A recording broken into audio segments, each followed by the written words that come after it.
Zain duduk di tepi kasur sambil terus memijat keningnya. Tak lama Lela datang dengan membawa gelas dan obat untuknya.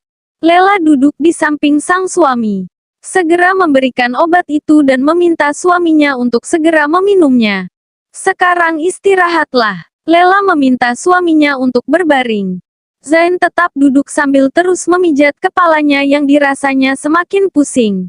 Lela lalu memegang kepala suaminya. Ikut memijatnya dengan rasa penuh kekhawatiran. Jika pusingnya tidak berhenti, apa tidak sebaiknya kita ke rumah sakit saja sekarang? Zain langsung melihat istrinya sambil tersenyum. Tidak perlu. Sebentar lagi juga pusingnya akan hilang karena reaksi obat yang aku minum barusan. Kalau begitu berbaringlah. Siapa tahu pusingnya akan sedikit berkurang. Baiklah. Zain tiba-tiba merebahkan dirinya di atas pangkuan sang istri. Bukannya kaget, Lela malah tersenyum melihat kepala suaminya sudah ada di pangkuannya. Zain terlihat memejamkan matanya, berharap bisa mengurangi pusing yang dirasakannya. Namun kemudian dia tersenyum ketika dirasanya Lela mengelus kepalanya pelan. Zain membuka matanya, menatap wajah sang istri di atasnya. Di mana Kak Mira? Bukannya dia mau menginap di rumah Kak Zaidan? Katanya Kak Mira mau tidur di sana padahal aku sudah memintanya untuk tidur di sini.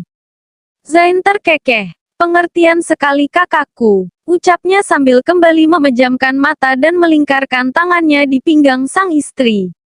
Lela hanya tersenyum seakan mengerti maksud perkataan suaminya. Berdoa saja semoga sakit kepalaku ini tidak segera sembuh. Ucap Zain pelan masih sambil terpejam.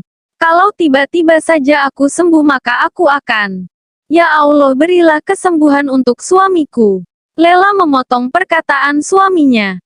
Zain langsung membuka matanya. Apa kamu bersungguh-sungguh dengan doamu? Tanyanya sambil melihat sang istri. Lela mengangguk. Tentu saja. Istri mana yang mau melihat suaminya sakit? Zain langsung beranjak. Kembali duduk sambil terus melihat istrinya. Apa kamu tahu konsekuensinya jika doamu dikabulkan? Tanyanya sambil terus menatap sang istri. Apa ada konsekuensinya? Tanya Lela balik. Iya, dan itu cukup berat. Oh iya, apa itu? Zain perlahan mendekatkan wajahnya pada sang istri. Apa kamu sudah siap? Zain berbisik sambil terus mendekati wajah istrinya. Lela tak menjawab. Dia hanya terus mengundurkan wajahnya hingga akhirnya membuat tubuhnya ambruk ke atas kasur. Zain mengungkung tubuh istrinya, memandang wajah Lela dengan penuh hasrat, menggiatkan naluri kelelakiannya yang kini meronta. Lela hanya terdiam pasrah, walaupun sebenarnya dia merasa sangat takut dan gemetaran. Kedua tangannya meremas sisi bajunya. Kalau aku meminta hakku malam ini, akankah kamu bersedia tanpa merasa terpaksa? Tanya Zain pelan. Lela tak segera menjawab. Dia hanya terus menatap mata sang suami yang terlihat begitu berhasrat padanya. Apakah kode-kode yang kuberikan belum membuatmu mengerti jika aku sudah rela melakukan kewajibanku sebagai seorang istri?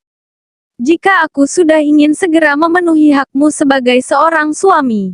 Jawaban Lela bak angin segar bagi Zain yang sebenarnya masih diselubungi rasa ragu. Aku siap. Lela kembali memastikan kesiapannya. Zain tersenyum senang sambil terus mendekati wajah istrinya dan kemudian mengecup keningnya perlahan yang disambut Lela dengan pejaman mata demi meresapi setiap rasa. Karena sebenarnya ini adalah ciuman kening pertamanya. Ibu jari Zain berpindah mengusap bibir merah istrinya. Membuat Lela langsung membuka matanya. Sayangnya hasrat yang semakin menguat. Sepertinya membuat saraf-saraf di kepala Zain juga ikut menegang. Membuat rasa sakit di kepalanya semakin menjadi. Zain kembali mengecup kening istrinya. Menatapnya penuh cinta sebelum akhirnya dia tumbang di samping Lela. Sepertinya doamu kali ini tidak dikabulkan Allah. Kepalaku malah semakin sakit. Zain memegang kepalanya. Lela kembali menatap wajah suaminya yang berbaring di sampingnya dengan khawatir. Sepertinya sekarang giliranmu yang harus bersabar menunggu kesembuhanku. Zain melihat istrinya sambil tersenyum. Semoga saja ini bukan karmaku. Zain terkekeh. Anita terus menatap layar monitor USG di depannya dengan serius. Sebelah tangannya sibuk menggerakkan alat USG di atas perut Siti. Sudah lumayan lama dan Anita masih berkutat dengan alat USG-nya. Wajahnya yang menunjukkan keseriusan membuat Siti dan Aisyah keheranan. Ada apa? Tanya Siti akhirnya mencoba untuk bertanya. Anita menarik napas panjang sambil menyudahi pemeriksaan pada perut Siti. Dia lalu mengajak Aisyah dan kakaknya untuk kembali duduk di depan meja kerjanya. Maafkan aku harus mengatakan ini. Sepertinya aku menemukan sesuatu yang akan membuatmu sulit hamil. Siti dan Aisyah tentu saja kaget. Pasca keguguran yang kamu alami waktu itu, meninggalkan masalah di rahimmu. Ada penyumbatan di saluran tuba falopi. Anita mencoba menjelaskan dengan hati-hati. Penyumbatan tuba falopi menyebabkan tidak dapat bertemu dengan sel telur di dalam rahim, sehingga proses pembuahan tidak dapat terjadi. Kondisi ini bisa mengakibatkan gangguan kesuburan. Sebenarnya tidak masalah jika penyumbatannya hanya terjadi di salah satu tuba falopi saja. Kemungkinan hamil masih tetap ada.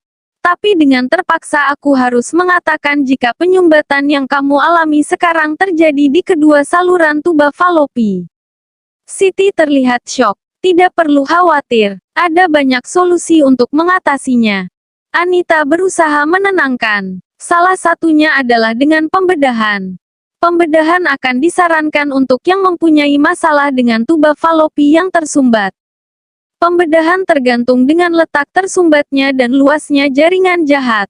Pembedahan memiliki tujuan untuk membuka tuba falopi yang tersumbat hingga memberikan peluang untuk hamil. Siti terlihat sumringah mendengar penjelasan Anita yang terakhir. Lakukan itu. Tidak masalah walaupun aku harus dioperasi asalkan aku bisa hamil. Tentu saja, tapi sebelumnya kamu harus mendiskusikan hal ini dulu dengan suamimu. Iya kak, kakak harus menceritakan semuanya dulu dengan suami kakak. Aisyah memegang tangan kakaknya. Siti mengangguk dengan ragu. Sebenarnya dia merasa takut memberi tahu kondisinya pada sang suami.